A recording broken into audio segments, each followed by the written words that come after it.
Hello guys, in today's video we're going to talk about how to fix Telegram search not working problem. So the answer is easy, just go to the settings and then scroll down to the apps section and then go to the search and search Telegram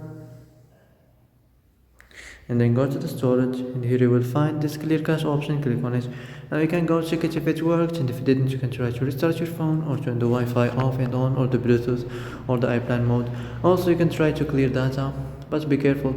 If you clear data, all the Telegram's data will be deleted. This includes all files, the settings, the accounts, the databases, etc. So be careful if you want to clear your data.